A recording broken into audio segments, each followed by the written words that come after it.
Once upon a time, in a quiet suburban town called Brooksville, there lived a man named Pastor Elijah Ayers. He was not just any pastor. He had been preaching for over 25 years and was known across the town for his unwavering commitment to prayer.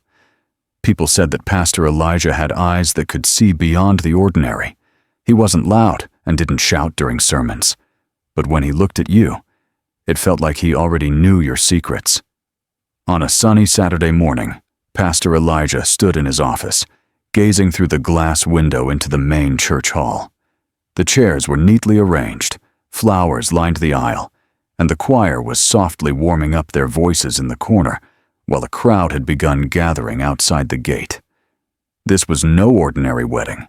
It was the union of David Johnson, the only son of Mr. and Mrs. Johnson, one of the wealthiest families in the state, and the bride Emily, a woman who looked like she had stepped straight out of a fashion magazine, and the whole town had been anticipating this day. As the choir hummed gently, Pastor Elijah adjusted his white robe, picked up the Bible from his desk, and walked slowly to the altar. Just before stepping in, he paused and looked through the glass again. A heavy feeling settled in his chest, like a small stone pressing down. Michael Green, the church's head of security, walked past and noticed, and asked softly, "Pastor, are you all right?" Yes, Pastor Elijah replied quickly. "I'm fine, just thinking." He wasn't lying. He was indeed thinking about the bride. Pastor Elijah had met Emily before the wedding, first during their premarital counseling, where she had been polite, gentle, and soft-spoken, but her presence left a strange silence in the room even after she departed. David had done most of the talking, excited and clearly in love, while Emily had simply smiled and nodded. The second time was at the wedding rehearsal, and again she looked perfect, but when she held David's hand during the practice vows, the pastor noticed her grip was too tight. Not nervously, but coldly, as if holding on for control rather than love. Still, he had said nothing. Not everything required words. But today, as he watched the bride's car arrive and the crowd cheer outside, the weight in his chest grew heavier. Inside the church, the choir sang louder, cameras flashed, and the organist began the bridal march as guests turned toward the back, eyes wide with admiration. The doors opened, and there was Emily in a white gown that fit her like a second skin, her hair piled high adorned with sparkling silver clips, her makeup flawless, her lips red, her eyes sharp, and her smile fixed like glass, beautiful but unbreakable. As she took her first step, Pastor Elijah's heart skipped. The air changed, the temperature dropped slightly, the choir's voices trembled momentarily, and the heaviness in his chest intensified until he took a deep breath. David stood at the altar, beaming, unable to take his eyes off Emily, while his friends grinned beside him like boys, and the bridesmaids followed behind, holding her long veil as people pulled out phones, some already crying. But Pastor Elijah wasn't watching the guests or David. He was watching Emily's mouth. She wasn't smiling anymore. Her lips moved slowly, silently. She wasn't singing or praying. She was whispering something inaudible. "Jesus," Pastor Elijah whispered under his breath as he blinked and looked again, and her lips still moved, her face blank, devoid of emotion or joy, until for a split second her eyes met his, and time seemed to stop. Her unblinking stare caught his breath, and in that moment he heard a clear, calm, heavy whisper. "If you bless this union, blood will be on your hands."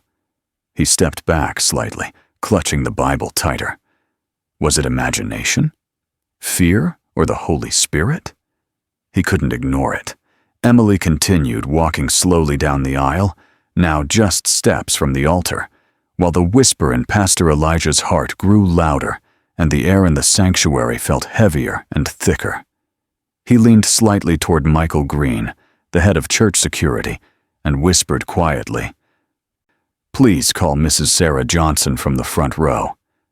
Michael nodded and left quietly, as Pastor Elijah forced a smile to hide the unease rising in his chest, then stepped forward as Emily arrived at the altar and stood beside David, both of them now facing him.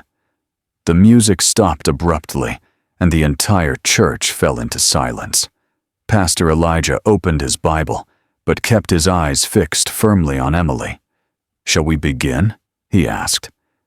"Yes, sir," David answered, smiling brightly.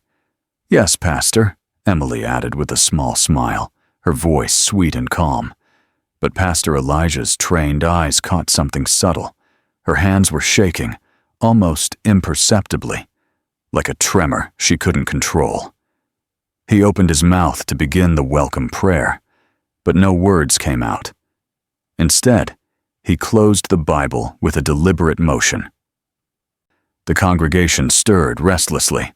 With a calm but steady voice, he declared, "I'm sorry. I need to speak with the bride and groom alone, just for a moment." Gasps filled the sanctuary instantly, people whispering to each other in shock. David turned to him, utterly confused. "Sir?" "Just a moment," Pastor Elijah repeated firmly, his tone calm but carrying undeniable authority.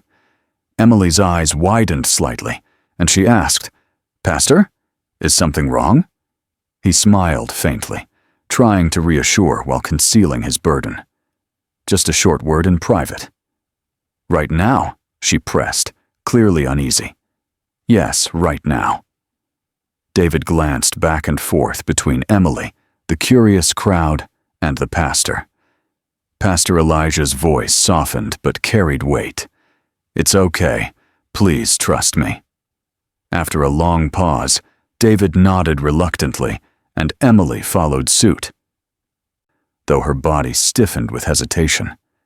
Together, they stepped off the altar and followed Pastor Elijah into the small counseling room behind the pulpit. Inside the main sanctuary, the buzzing grew louder as confused guests stood up to peek, others whispering and some even lifting their phones to record, while ushers struggled to calm them and keep order. In the counseling room, Pastor Elijah closed the door firmly behind them. He didn't sit down or open his Bible. Instead, he stood tall before them, his presence heavy with gravity.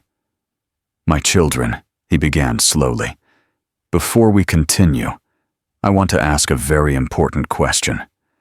Please answer me truthfully." David nodded quickly. "Of course, Pastor." Emily's face had returned to a calm expression, her voice smooth again as she said, "Go ahead." "Sir?" Pastor Elijah turned his gaze directly upon her and asked, "My daughter, is there anything you feel you should confess? Anything you need to say before I join you together in holy matrimony?" Emily blinked, looking almost confused. "I don't understand, sir." Pastor Elijah's eyes narrowed slightly, his tone firm but compassionate. "I believe you do." Emily looked away briefly, then back again, her expression tightening. "Sir, with all due respect, this is our wedding day. I'm not hiding anything." Pastor Elijah stepped a little closer, his voice low but intense. "Why are your hands shaking?" Emily quickly dropped her hands to her sides, as if to conceal them. "I'm just nervous," she replied quickly. Pastor Elijah nodded slowly, then extended the Bible toward her. "Please place your right hand on the Bible." She hesitated briefly, her eyes darting, but then she complied. Pastor Elijah placed his hand over hers and prayed softly but with authority. "Father, in the name of Jesus, if there is any darkness in this heart, let it be exposed. If there is any evil in this plan, let it scatter. If there is any secret hiding in her spirit, let it come to light. Amen." Immediately, Emily pulled her hand away sharply and stepped back, her voice trembling as she said, "I don't think this is necessary." David frowned deeply, looking at her with growing concern. "Emily, Are you okay?" "I'm fine," she snapped quickly, avoiding his eyes. "I just don't like this kind of drama. I'm not hiding anything." Pastor Elijah turned to David, his tone grave. "Son, do you truly know who you are marrying?" David's eyes widened in shock at the question. "What kind of question is that?" "Yes, I do. I've spent months getting to know her." Pastor Elijah pressed further. "Have you met her family?" David hesitated, then replied, "Her parents are gone. She stays with an aunt." "Have you ever entered that house?" Pastor Elijah asked pointedly. David shifted uncomfortably. "Once or twice." "Why?" Pastor Elijah sighed, the burden heavier on his spirit, and said quietly but firmly, "Please sit down, both of you. There is more I need to ask, and we don't have much time." The room fell into a chilling silence, the kind that signals something hidden, something dark, was about to be revealed. The small counseling room felt suffocating as Pastor Elijah stood in front of David and Emily, his eyes fixed firmly on the bride, as though he could pierce straight through her calm exterior. David sat down hesitantly, his hand reaching for Emily's, trying to reassure her, but Pastor Elijah noticed the subtle tremor that betrayed her composure. He leaned forward slightly and asked again, his tone sharper this time. "Emily, before God and before this man who loves you, is there anything you need to confess?" Emily's jaw tightened, and for a brief second, her calm mask cracked, her eyes shifting to the side. "I told you already, Pastor. I have nothing to hide," she said, her voice smooth but lacking conviction. Pastor Elijah's gaze did not move. He was relentless. "Then why are your hands shaking? Why was your mouth moving down the aisle? What words were you whispering?" Emily's lips parted, but no sound came. Her eyes darted toward David, searching for support. "I was praying," she finally said, her voice low. "Praying for strength." Pastor Elijah tilted his head. "Strength for what?" "My daughter?" Emily opened her mouth again but could not answer. Silence stretched, heavy and unbearable. David suddenly stood up, his voice rising with frustration. "Pastor, this is getting too much. We've done the counseling, we've waited for this day, and I love her. Why are you treating her like she's done something terrible?" Pastor Elijah turned to him gently, but firmly. "Because when your bride walked in, I heard a whisper that said, 'If you bless this union, blood will be on your hands.'" David froze, staring in disbelief. "What? What do you mean?" Emily laughed nervously, shaking her head. "That's impossible. Pastor, you must be imagining things. Maybe you're tired, or overwhelmed." Pastor Elijah's voice grew quiet, but carried unshakable weight. "If it was imagination, then explain why the air turned cold. Explain why your hands tremble even now. Explain why my spirit is not at peace in this very room." Emily's smile faltered. The silence grew unbearable until a knock at the door startled them. Michael Green opened it slightly and whispered, "Sir, Mrs. Johnson is waiting at the back, like you asked. Should I bring her in?" Pastor Elijah nodded. "Please." Moments later, Sarah Johnson entered, her face lined with concern. "Pastor, what is happening? Why the delay?" Pastor Elijah looked at her kindly but firmly. "Mama, I need you to speak freely. When you first met Emily, what did you feel?" Sarah hesitated, glancing at her son, then at Emily, before finally speaking. "I tried to keep quiet because I didn't want to be the mother-in-law who ruins her son's happiness. But something about her always troubled me. She was too careful, too perfect. And every time I asked about her family, she changed the subject." David turned to his mother, shocked. "You never told me this." "I didn't want to destroy your joy," Sarah said softly, tears welling in her eyes. "But something in my spirit kept saying, 'Look deeper.'" Emily suddenly stood, her voice rising, trembling with anger and desperation. This is not fair. I came into this family with love. I respected Mama. I came for all the church counseling. I did everything right. Why are you treating me like this? Pastor Elijah took a step forward, his eyes unwavering. Then let me ask you one last time.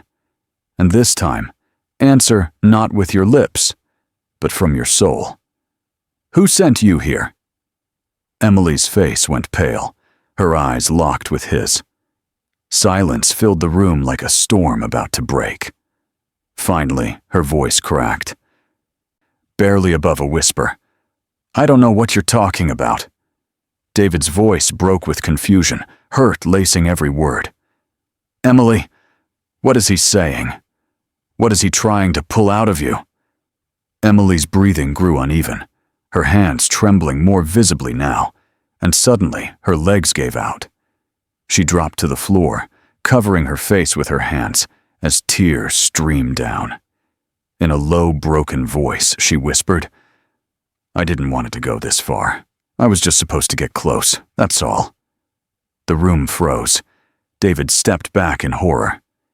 Get close to do what? Emily's words came between sobs. I wasn't supposed to fall in love. I wasn't supposed to feel anything. I was sent here, and you were the next target. David's face drained of all color as he stared at Emily on the floor, his chest rising and falling rapidly. Unable to comprehend the words that had just left her lips.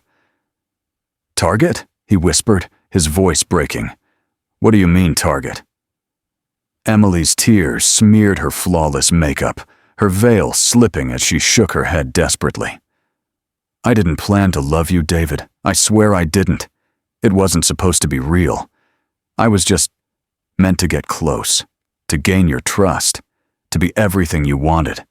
And then, when the wedding was done, the rest would be easy. Pastor Elijah's heart pounded heavily as he stepped closer, his tone low but unyielding. What do you mean the rest would be easy, Emily? She avoided his eyes, her voice trembling as she spoke. The honeymoon, the drink, the body found in the morning, the will already signed. The widow inherits everything. And the cult takes their share. David staggered back as though struck by a physical blow, clutching at the chair behind him to steady himself, his eyes wide in shock. You were going to kill me, he said hoarsely. Emily's voice cracked, her sobs violent now. No, not anymore. I couldn't do it. I changed the plan. I wanted to run, but they told me if I disobeyed, if I backed out, I would die instead. Sarah Johnson gasped, covering her mouth with trembling hands, tears streaming down her face. Lord have mercy, she whispered. Pastor Elijah stood firm, his voice resonant with both grief and authority. Emily, who sent you? Who are they? Emily's body shook as she spoke through sobs. I don't know their real names. They don't use names, only faces, only numbers. They wear black robes and chant in strange tongues. I was recruited 3 years ago when I had nothing, when I was desperate. They promised me money, power, protection from ever being poor again. David's voice cracked with pain, tears forming in his eyes as he looked at her, the woman he had believed was his future. So everything between us was a lie. Emily lifted her head, her expression shattered, but sincere. Not everything. The last 2 months were real. When you held me through my nightmares, when you sang to me, when you knelt and said you would protect me for life. I wanted to believe it. I wanted to stop, but I was already too deep, too far gone. Pastor Elijah's voice dropped, heavy with sorrow but resolute. The wedding is over. Emily did not argue, did not beg, did not fight. She simply sat on the floor in her ruined gown, her veil slipping off her head. Her dream shattered as Michael Green quietly stepped in with 2 ushers. Pastor Elijah turned to them and said calmly, Take her to the back room. Call the police. Don't make a scene." David sank into a chair, covering his face with both hands as his shoulders shook, while his mother gently laid a hand on his back, whispering, "We thank God, my son. We thank God. You are alive."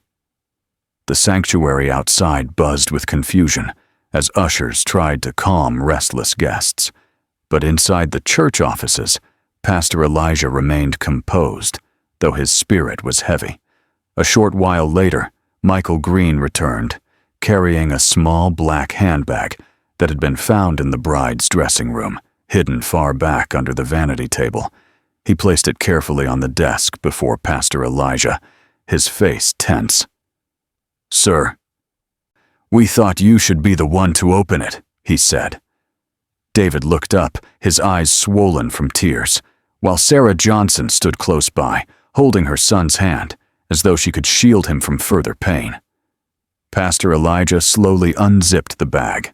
At first it looked ordinary: lipstick, tissues, perfume, compact powder, everything one might expect from a bride on her wedding day.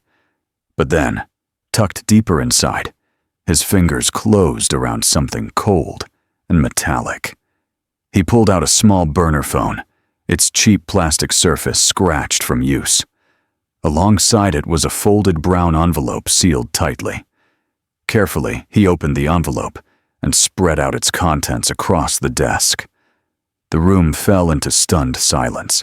Inside were official legal documents, all stamped and notarized, transferring David Johnson's estate, properties, stocks, and holdings into Emily Carter's name. At the very top was a letter, handwritten in elegant script. Elijah read it aloud slowly, each word falling like a hammer blow. "To whom it may concern. If you are reading this, it means my husband has passed. It is with deep sorrow I inform you that his death came too soon. We had just gotten married, and I loved him dearly. Please find attached the relevant documents regarding his estate. I will need your full cooperation moving forward. Signed, Emily." David stood suddenly, his chair crashing backward against the wall as he staggered forward, snatching the letter from the pastor's hands. His eyes scanned the words, his lips trembling as he whispered, "She wrote this before the wedding. She planned everything." His knees weakened, and he collapsed back into the chair, holding his head in his hands. She was going to act like the mourning wife, bury me, cry at my funeral, and take everything. His mother embraced him tightly, tears streaming down her cheeks as she whispered, "My son, you are alive. That's what matters. God saved you from the grave." Pastor Elijah folded the documents quietly, his face solemn, the weight in his chest now matched by an unshakable conviction that this was only the beginning of a much larger battle.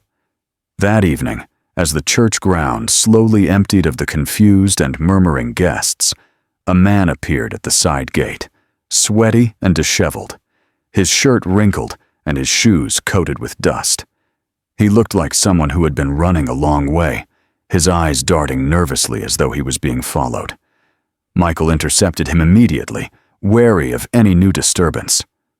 But the man lifted his hands pleadingly. "Please, I need to see the pastor. It's urgent." Within minutes, he was brought into Pastor Elijah's office, where David and Sarah still sat in stunned silence, the incriminating documents lying on the desk like a curse. The man introduced himself as Mark Lewis, a property manager from the city of Atlanta, his voice trembling as he spoke. "I know that girl. The bride, Emily. I knew her 3 years ago. She rented one of the properties I managed, paid 2 years' rent up front in cash, said she needed a quiet place for business and prayer." His hands shook as he wrung them together. "But at night, I heard things. Chanting, screaming, groups of people in black robes coming and going. Once I found red liquid poured all over the gate. They told me it was just paint, but I knew it wasn't. I knew something evil was happening. Sarah gasped and held her son tighter, her face pale with horror. Mark continued, his eyes wild with memory. One night, she and her friend disappeared, just like that. When I entered the house, it was empty, but the bedroom floor was covered in ashes, like something had been burned in some ritual. I was too scared to tell the police. I kept quiet until today. This morning, my niece posted pictures of the Johnson wedding on Facebook. When I saw her face, I almost dropped my phone. I couldn't sleep. I couldn't breathe. I knew I had to come. If I didn't speak now, someone else would die. The room was heavy with silence as Pastor Elijah looked at Mark, then at David, whose body trembled with rage and grief. Elijah placed a firm hand on the desk and spoke with quiet conviction. This is confirmation. Emily was never alone. She is part of something darker, something organized, and if God has revealed this today, then He is showing us it will not end here. Mark swallowed hard, his eyes brimming with desperation. Pastor, you have to believe me. This isn't just about one woman. There are others. This is bigger than you think. Pastor Elijah nodded solemnly, his jaw set, his spirit heavy but unbroken. I believe you, son, and I also believe the Lord brought you here tonight for a reason. The battle is no longer about one wedding. It is about an entire network of darkness that must be exposed. Later that night, guided by prayer and conviction, Pastor Elijah gathered Michael Green, Detective James Carter, who had been quietly assisting the Johnson family, and 3 trusted members of the church's prayer team. And together, they drove to the address Emily had given during counseling, a quiet suburban neighborhood on the edge of Brooksville, where she claimed to live with her aunt. The house stood silent in the dim light, its curtains drawn, the yard still and neglected, the kind of quiet that felt unnatural. Before approaching, Elijah led them in a hushed prayer at the gate. Father, we come in obedience. Expose what is hidden, and let nothing remain in darkness. With a creak, the front gate opened when Michael tried it, as though it had not been properly closed. Inside the small compound, the flower pots were cracked and dry, and the windows shut tightly, giving the place the air of abandonment. Michael knocked firmly on the front door, but no answer came, only the muffled sound of the wind in the trees. They circled carefully to the back and found the rear door ajar, swinging slightly, as if someone had left in a hurry. Guns drawn, Carter and Michael entered first, flashlights cutting across the gloom. The living room was neat, too neat, as though staged to appear normal. An old couch, a small television, a framed picture of Emily with an older woman, likely the aunt she had mentioned. But the air was heavy and cold, carrying a faint smell of burnt incense. Moving deeper, they found an empty kitchen, a bathroom that smelled of dust, and finally the bedroom. The moment they entered, everyone froze. Symbols were drawn across the floor in red chalk, circles, stars, and strange shapes whose points converged in the center. At the middle stood a small wooden stool with a folded black scarf resting on it. Pastor Elijah stepped cautiously into the center, knelt down, and touched one of the symbols. It was still fresh. "They've been here recently," he whispered. Michael checked under the bed and pulled out a box stuffed with old letters. He opened one, his brow furrowing. "Pastor, this is strange." Elijah took it and read aloud. "Mission completed. The man is gone. Assets secured. Report to the mountain site tomorrow. Burn the house once transfer confirmed." The word sent a chill through the room. Elijah's heart sank as he murmured, "The mountain site. There is more to this than we imagined." Just then, a noise outside made everyone tense.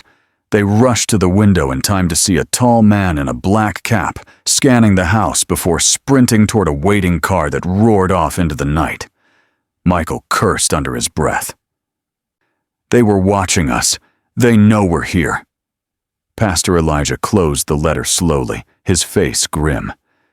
This is deeper than we thought, and now they know we are following the trail.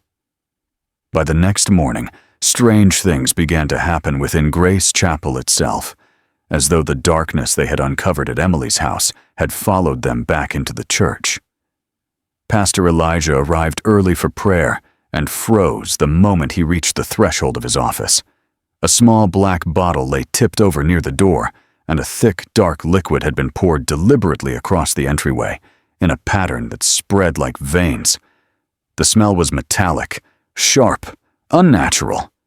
Michael hurried over, crouched, and examined it with a grim face. "Pastor, this is blood charm powder. It's meant to attract confusion and death."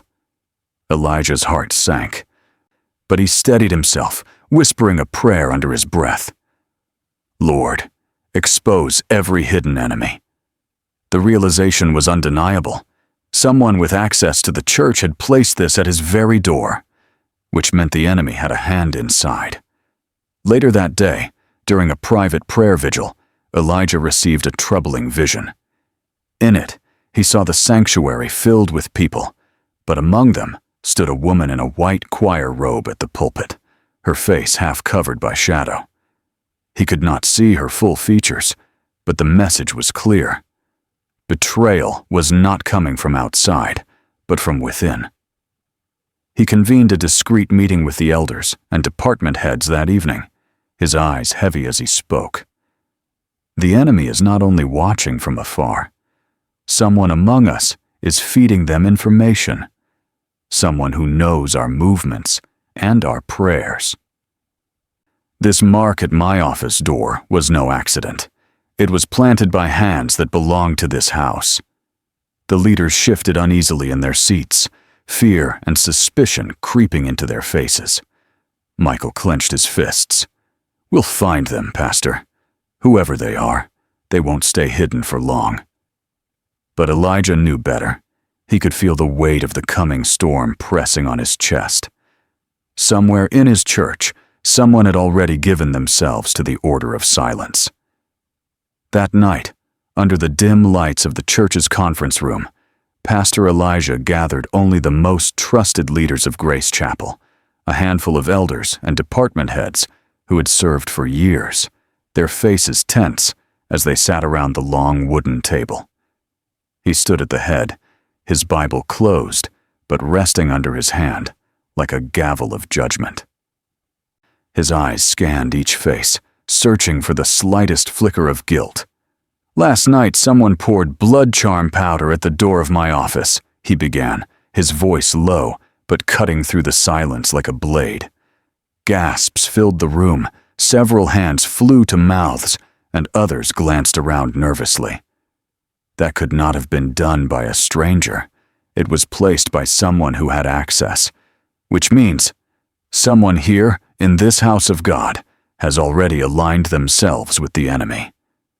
Uneasy shifting filled the air, whispers breaking out before Elijah lifted his hand for silence. One by one, he began to question them. "Sister Margaret, how long have you been in this church?" She lifted her chin, her voice shaking slightly. 10 years, Pastor. I was home Friday night with my daughter."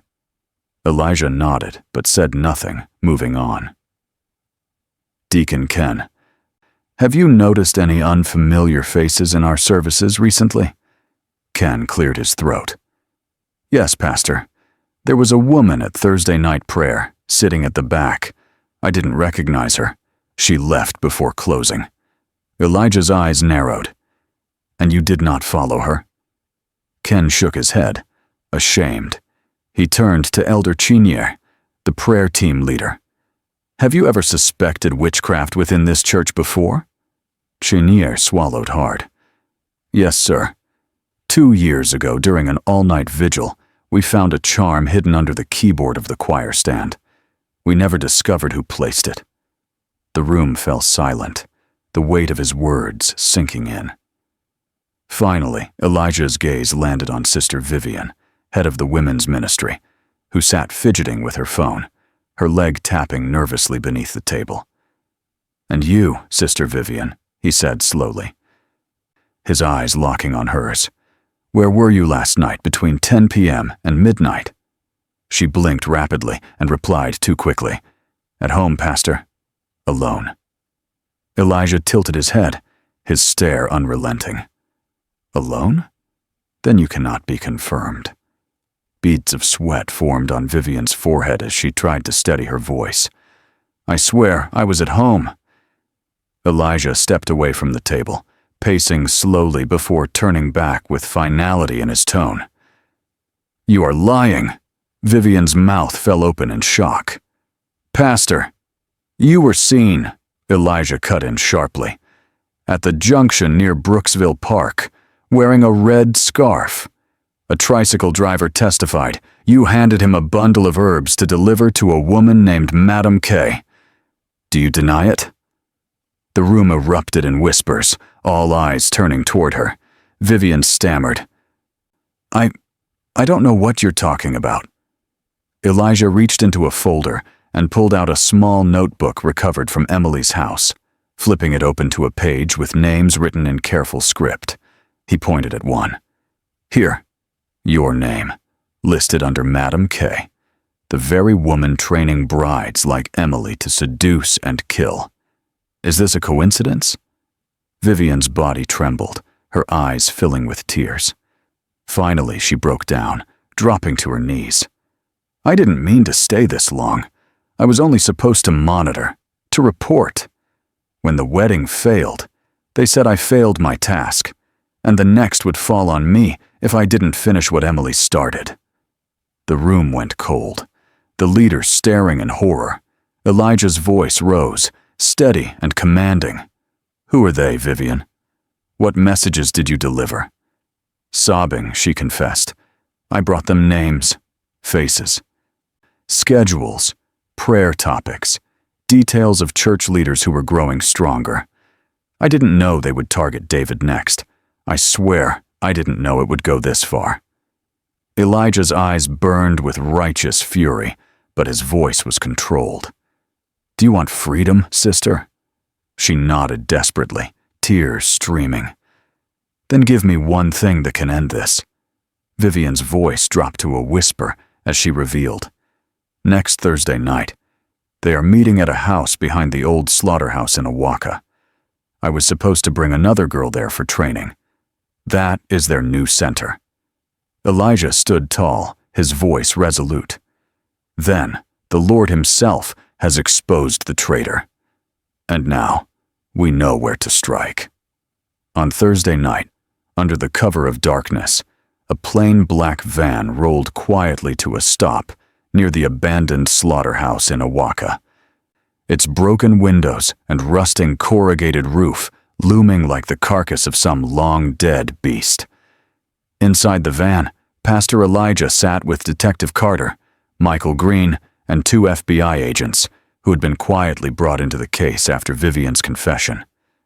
No one spoke as they studied the single-story bungalow just behind the slaughterhouse, its windows draped in black curtains, a faint glow of candlelight flickering from within. Michael whispered, "That's it, Pastor. That's where they are." Carter gave the signal and the team spread out, moving silently across the dirt lot. A tall man in a black hoodie stood guard at the door, his eyes sweeping the darkness. But before he could react, Michael and one of the agents grabbed him and dragged him down without a sound. Carter motioned toward the door. "Now." They burst inside, and immediately the air was thick with incense and whispers. Around a long wooden table, 5 figures sat in a circle, 2 women and 3 men, all dressed in black robes, their voices murmuring strange incantations. The table before them was covered with charms, red powder, photographs of men in suits, and in the center, one chilling image, a picture of David Johnson. The cultists looked up in shock as the team stormed in, One of the women leapt to her feet and shouted a word in a guttural foreign tongue, her eyes rolling back as though possessed. The candles flared violently, and a gust of wind slammed the door shut behind them. Pastor Elijah raised his Bible high, his voice booming with authority. "In the name of Jesus Christ, your power is broken here tonight." The cultists screamed, some scattering, others fighting wildly. The FBI agents tackled two of the men. Michael wrestled another to the ground, while Carter pinned one of the women against the wall. But in the center, an older figure stood slowly, her limp obvious, her face lined but commanding, her voice gravelly with contempt. "You think you can stop us with words?" she sneered. "I am Madame K. I have trained more brides than you can count, and for every one you catch, 10 more rise." Elijah met her gaze without flinching. "Then tonight heaven has caught you, madam, and your reign ends here." She laughed, a harsh, bitter sound, but her laughter was cut short as Carter snapped handcuffs onto her wrists and dragged her back from the table. The cultists wailed as the candle sputtered and died, leaving the room in near darkness except for the flashlights of the team. Michael kicked over the table, scattering the photographs and charms across the floor. Pastor Elijah stepped to the center, placed his Bible upon the defiled wood, and prayed aloud. "Father, let this altar of death be turned into nothingness. Let every plan made here scatter and fall." As his voice rang out, a sudden stillness filled the room, heavy yet strangely peaceful, as if the very air acknowledged that something evil had just been broken. In the days following Madame K's arrest, investigators scoured the bungalow and uncovered a trove of documents hidden beneath the floorboards. And among them, Pastor Elijah found a folded map marked with symbols, drawn in red ink, and coded notes scribbled in the margins. One phrase appeared over and over again: "The mountain of blood." Elijah carried the papers into his office, spread them across the desk, and prayed over them, his heart heavy with the sense that this was more than just another hideout. That night during prayer, a vision struck him with terrifying clarity. Across the map of America, he saw countless candles burning, each one representing a ritual of blood. And then they converged on a single flame in the mountains, its glow red and violent, pulsing like a heart. A whisper echoed in his spirit, calm yet heavy. "Follow the fire. This is the root." Elijah opened his eyes, trembling, knowing this was no metaphor but a direct instruction. The mountain of blood was not just a place, it was the stronghold of the Order of Silence, the altar that fed every other ritual across the network. He called Michael, Carter, and the FBI team together in the chapel that evening, laying the documents out before them. "This is where it all leads," he said quietly, pointing to the marked mountain range in the Appalachians. "If we do not confront it, the killings will not stop. The weddings will not stop. The sacrifices will not stop." Carter frowned, skeptical but shaken. "Pastor, you're saying this is the headquarters?" Elijah's eyes burned with conviction. "Not just headquarters, the altar itself, the blood that fuels all of it." Michael clenched his fists. "Then we go." Elijah nodded gravely. "We must, but not with guns, not with rage. We go with prayer, with oil, with the authority of God. If this altar falls, the network crumbles." The room fell silent as the weight of his words settled over them. For the first time since the wedding, David Johnson spoke, his voice raw but steady as he stepped into the light. "Then take me with you," he said. "This was meant to end me, but if there's a chance to stop it for good, I won't stay behind." Elijah placed a hand on his shoulder, his expression tender but firm. "Son, you've already carried a cross heavier than most men could bear. This battle is not for you. This one is mine." David lowered his eyes, tears welling again, but he nodded, understanding. And so it was decided. They would go to the mountain, the place where shadows fed on blood, to confront the heart of evil itself. Late on a moonless night, the van left Brooksville carrying Pastor Elijah, Michael Green, Detective Carter, and 3 men from the church's intercessory team, their faces solemn and their voices low as they prayed through the long drive into the Appalachian foothills. No one spoke of fear, though the weight in the van was palpable. Each man aware they were driving straight into the stronghold of the enemy. Hours later, they reached the base of the mountain road, where Elijah ordered the headlights cut and the vehicle parked beneath the shadow of towering pines. They stepped out into the crisp night air, flashlights in hand, bottles of anointing oil tucked into their jackets, Bibles clutched like weapons. "From here, we walk," Elijah said, his voice steady though his spirit churned with both dread and holy fire. They moved silently up the narrow path, the sound of their boots crunching on gravel swallowed by the stillness of the night.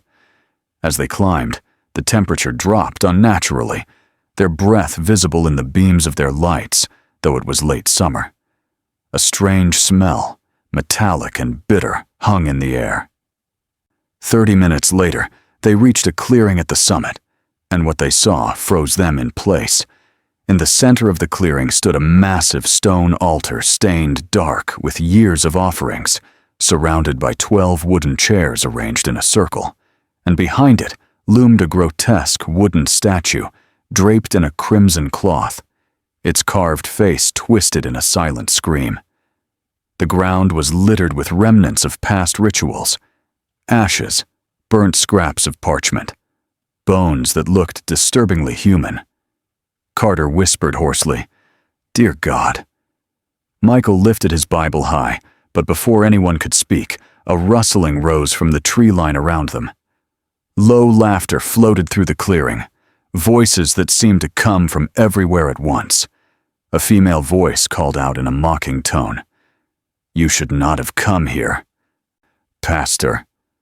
Elijah stood his ground, his face unflinching as the laughter swelled and shadows shifted among the trees.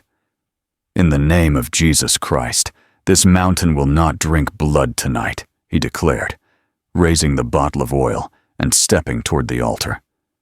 At that moment, a gust of wind howled through the clearing, the crimson cloth over the statue billowing violently as unseen figures moved closer. The battle for the mountain had begun. The clearing roared with a sudden storm of wind as the cultists emerged from the tree line, their black robes whipping around them like wings of shadow, their chanting rising in a guttural chorus that made the ground tremble beneath Pastor Elijah's feet. The grotesque statue loomed over the altar, its carved eyes seeming to glow in the flickering torchlight that the cultists carried. One of them stepped forward, a tall figure with a hood that hid his face, holding a silver chalice filled with a dark liquid, and raised it high as he shouted, "The mountain demands blood." At once the others echoed, their voices blending into a thunderous cry, and Pastor Elijah felt the air choke with oppression, as though the mountain itself breathed evil. But he did not retreat. Instead, he lifted his Bible and cried out, "In the mighty name of Jesus, this altar is broken tonight." Michael and the prayer team joined him, their voices rising in fervent prayer, while Carter and the FBI agents covered the perimeter, their flashlights cutting through the chaos. The cult leader sneered and tipped the chalice toward the altar, but before the liquid could touch the stone, Elijah surged forward and poured the anointing oil across its surface, his voice ringing with unshakable authority. "No more blood will be shed here. We seal this ground with the blood of Christ." Instantly, the wind exploded, whipping so violently that the torches blew out and the clearing plunged into darkness, only the beam of flashlights cutting through. A scream echoed from the woods, followed by a chorus of wails, as if unseen spirits themselves had been struck. The crimson cloth on the wooden statue began to writhe as though alive, then burst into flames without anyone touching it, the grotesque face catching fire and splitting down the middle with a sound like a crack of thunder. The cultists shrieked in terror, some falling to the ground convulsing, others fleeing into the trees.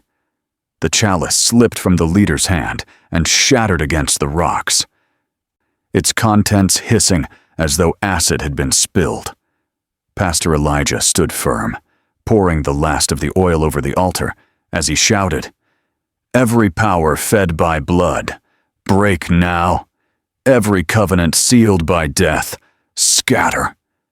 The massive stone cracked audibly down the center, glowing faintly before splitting apart with a blinding flash of light, sending shards of energy rippling across the clearing. And then, as suddenly as it had begun, the wind ceased, the fire died, and the mountain fell into a heavy silence. The altar of blood had been destroyed. By the time the team returned to Brooksville at dawn, weary but victorious, news was already waiting that chilled them to the bone.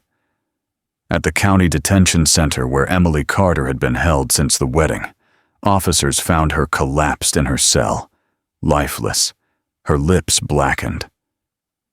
Her fingers stiffened in unnatural angles, and her eyes wide open as though frozen in terror at something unspeakable.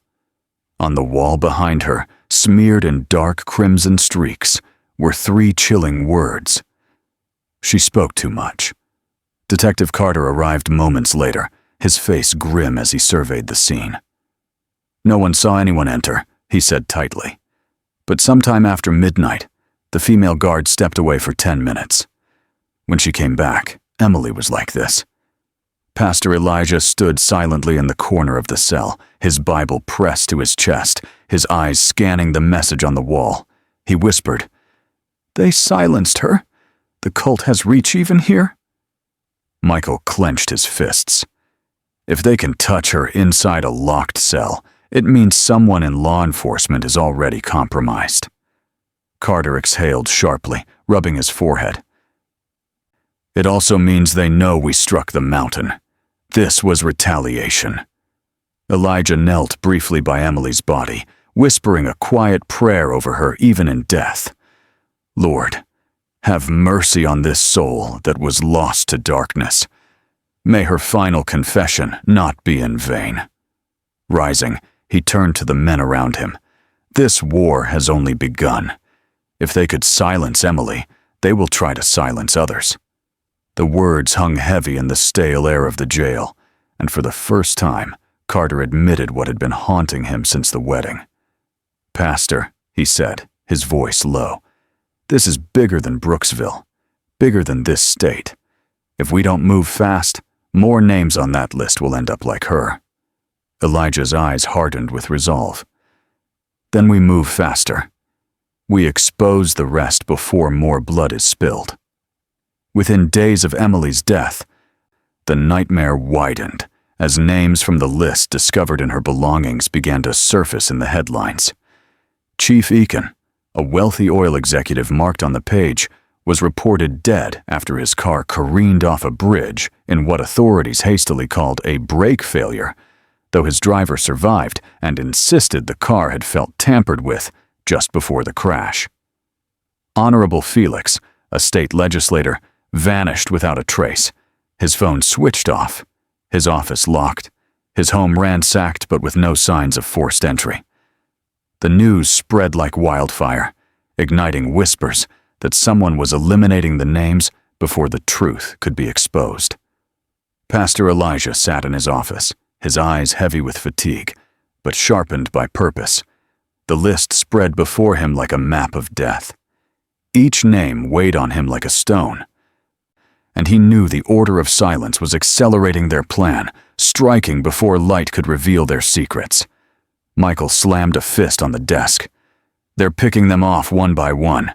If we don't act now, this list will be nothing but corpses." Detective Carter leaned back, his face grim. "They're trying to scare us, to prove they're still in control, even after the altar burned." Elijah's voice was steady, cutting through the room. No, they're desperate. The altar's destruction cut their root, but desperation makes them more dangerous. They will not stop until we stop them." He traced a finger across the names, landing on one circled twice in red ink. A woman connected to a fashion house in Atlanta, known quietly in certain circles as Madame Kimmy, rumored to prepare charms and recruit young women, but never once arrested. Her influence stretching into politics, business, and even churches. Elijah looked up, his gaze burning with conviction. "This is where we go next. If she falls, the rest of their house collapses." Carter nodded slowly. "Then we prepare." "But Pastor, if what Emily said is true, Madame Kimmy is untouchable. People fear her name." Elijah's hand pressed firmly onto the Bible. "Then let them fear, because the fear of man will not stop the fire of God. She may have marked many lives, but heaven has marked her end." 2 nights later, under the veil of secrecy, Pastor Elijah, Detective Carter, and Michael Green traveled to Atlanta, where the fashion house run by the notorious Madame Kimmy operated behind a glamorous facade. To the public, it was a high-end boutique that catered to politicians' wives, celebrities, and wealthy patrons. But those who whispered in the shadows knew it was more than silk and perfume. It was a recruitment ground where vulnerable young women were groomed to become instruments of the Order of Silence. They arrived after midnight, slipping past the shuttered storefront and circling to the rear entrance, where a faint light glowed through frosted glass. Carter signaled, and Michael forced the lock. Inside, the boutique smelled of roses and expensive leather, but beneath it lingered the faint copper tang of blood. They moved cautiously through the racks of glittering gowns until they reached a stairway leading down to a basement. Voices echoed from below, hushed but rhythmic, chanting words that chilled Elijah's spine. They descended quietly and came upon a hidden chamber lit with red candles, its walls lined with mirrors draped in black cloth. At the center sat Madame Kimmy herself, a striking woman in her 50s, with flawless skin and eyes like polished obsidian, her limp barely noticeable as she circled a group of young women kneeling in white dresses, their eyes vacant as if under a spell. "You are the future brides of power," she intoned, her voice smooth and commanding. "Through you, the old world dies and the new one rises." Pastor Elijah stepped forward boldly, his voice echoing against the stone walls. "The only world rising tonight is the one God ordained, and your darkness ends here, Kimmy." The room erupted in chaos. The young women screamed, the candles flickered violently, and Madame Kimmy's eyes narrowed into slits of rage. "Do you know who I am, Pastor?" she spat. "Washington bends to me. Senators owe me. Bishops fear me." "You cannot touch me." Carter raised his badge. "Tonight, you're not untouchable." Agents burst in behind them, securing the exits as Michael overturned the altar in the center of the chamber, scattering powders and charms across the floor. Madame Kimmy hissed, her voice dripping venom. "Fools! You think this ends with me? I am only one voice in a chorus. The mountain was just the beginning. The blood we need runs in the veins of your leaders. Washington will drink it, and you will kneel." Elijah's eyes locked with hers, his tone unwavering. "No, woman. Heaven has already declared your fall." As she was dragged away in chains, her words echoed chillingly in the chamber. "You cannot stop it. The capital is already marked." The arrest of Madame Kimmy sent shockwaves through Atlanta's elite. But for Pastor Elijah and his small circle, it was her final words that haunted them, the venomous promise that Washington itself had been marked. Within days, their fears were confirmed, as reports filtered in through Carter's FBI contacts of strange gatherings near the Capitol.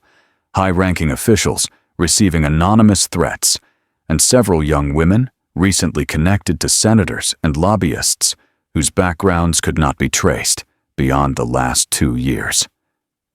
Elijah pored over the confiscated files from Kimmy's chamber and found photographs of men in suits shaking hands at fundraisers, red ink circling their faces, with chilling notes scrawled beside them.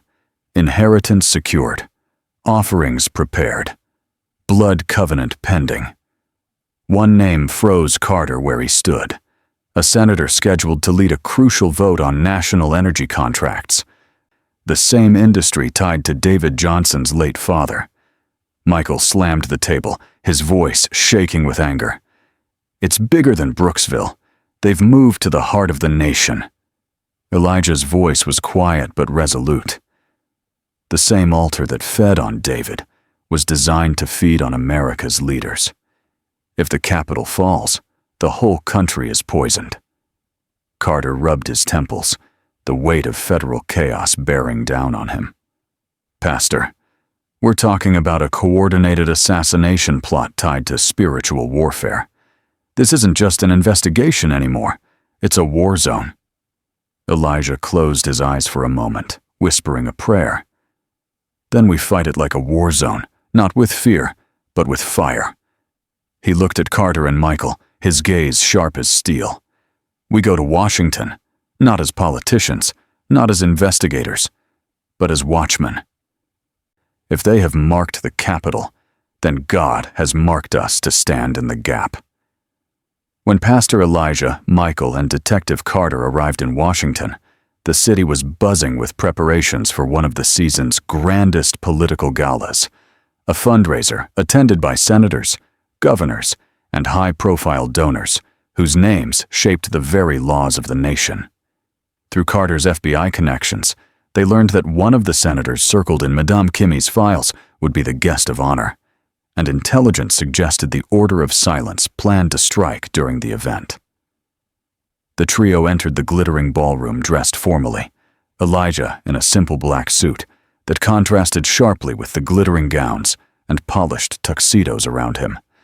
Chandeliers sparkled overhead, waiters glided between tables, carrying trays of champagne, and a string quartet played softly in the corner. But beneath the elegance, Elijah sensed something cold and unnatural in the air, the same spiritual heaviness that had haunted him since Brooksville. As speeches began, Elijah scanned the room, his eyes settling on a cluster of young women near the senator's table, each one breathtakingly beautiful, yet strangely detached, their smiles fixed like masks. Michael whispered, "They look just like Emily did." Carter's jaw tightened. Brides of power. They've infiltrated the gala. At that moment, a waiter brushed past, carrying a silver tray of drinks, and Elijah's spirit burned with warning. He stepped forward, intercepting the man and locking eyes with him. The waiter's gaze flickered with panic before he bolted toward the exit, but Michael tackled him to the ground. The tray crashing and glasses shattering across the marble floor. Guests gasped as security swarmed, and Carter yanked the man's sleeve up to reveal a tattoo of a black circle with jagged lines, the mark of the Order of Silence. The room erupted in chaos as one of the young women near the senator suddenly reached into her purse, her hand curling around a vial filled with dark liquid. Elijah's voice rang out over the panic, clear and commanding. "Stop her!" Michael lunged, knocking the vial from her hand as it smashed against the floor, its contents sizzling against the polished stone. The senator, shaken but alive, was rushed from the room while agents detained the women, several of whom hissed curses under their breath in languages no one recognized. Elijah lifted his Bible high above the pandemonium and declared, "The blood of the innocent will not be spilled tonight. This house belongs to God." The music had stopped. The chandeliers swayed as if shivering in fear, and though the assassination was thwarted, Elijah knew the war was only escalating. In the aftermath of the gala, Washington reeled with shock as the media reported only fragments of what had truly transpired, framing it as an isolated security breach, while behind closed doors, the truth was far darker. In a secured federal office, Detective Carter slammed a file onto the table, his face grim.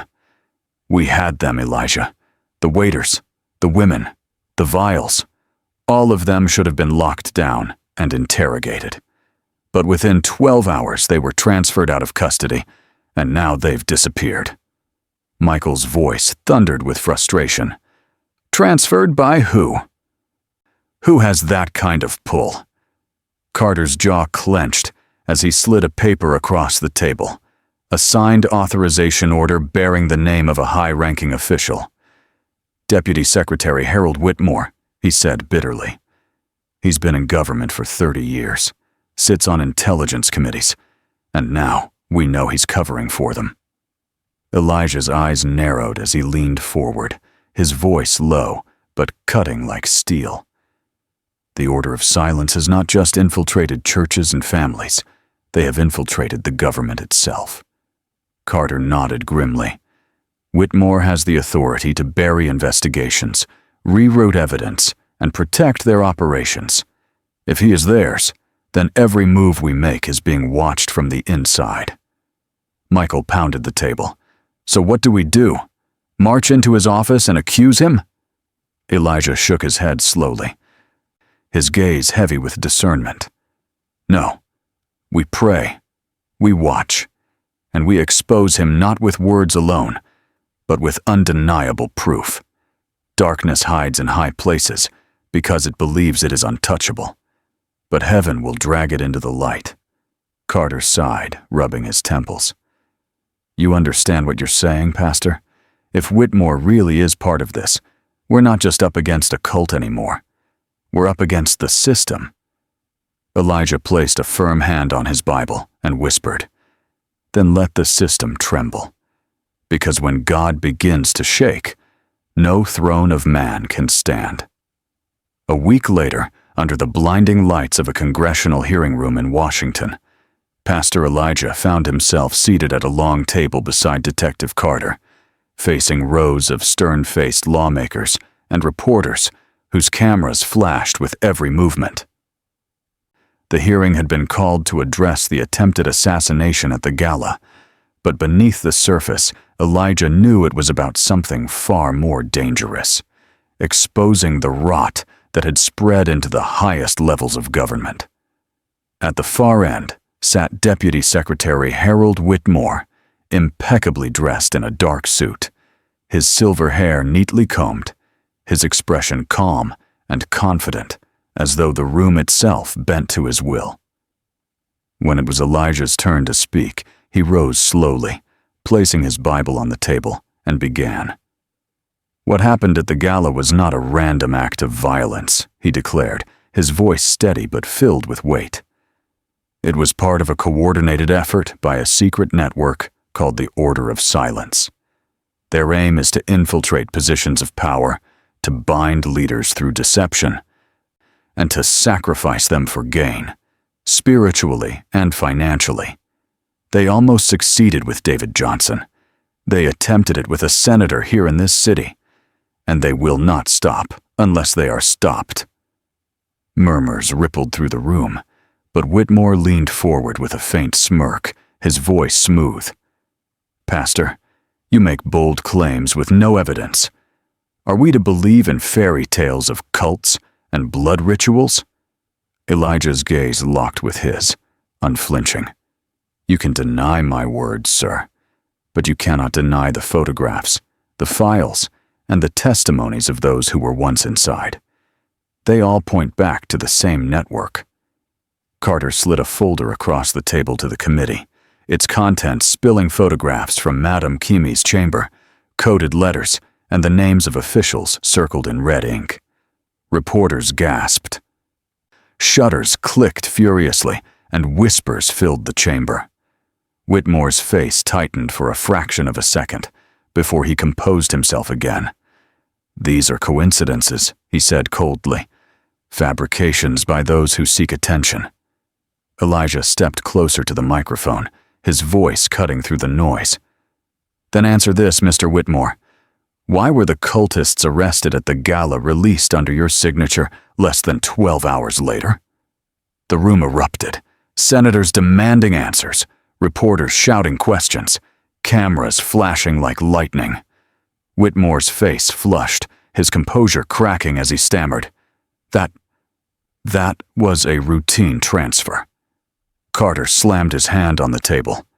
Routine transfers don't make suspects disappear. The chaos in the chamber grew, but Elijah's voice rose above it all, calm yet thunderous. The order of silence has its hand in this government. You can pretend it doesn't exist, but truth will not be buried. Not by you. Not by anyone. For the first time, Whitmore's mask faltered, his eyes flickering with something Elijah recognized instantly. Not just anger, but fear. The hearing ended in chaos, reporters swarming, senators shouting over one another, and security rushing to escort Pastor Elijah and Detective Carter out through a side exit. But even as the cameras captured Whitmore's forced smile, Elijah knew the battle had shifted. That night, while Elijah prayed alone in his Washington hotel room, Michael burst in, his face pale and his gun drawn. "Pastor, we need to move now," he hissed. Moments later, Carter arrived with urgent news.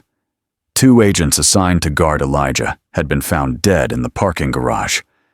Their throats slit with precision. On the hotel desk, left like a calling card, lay a small black envelope sealed with wax in the shape of the cult's twisted circle.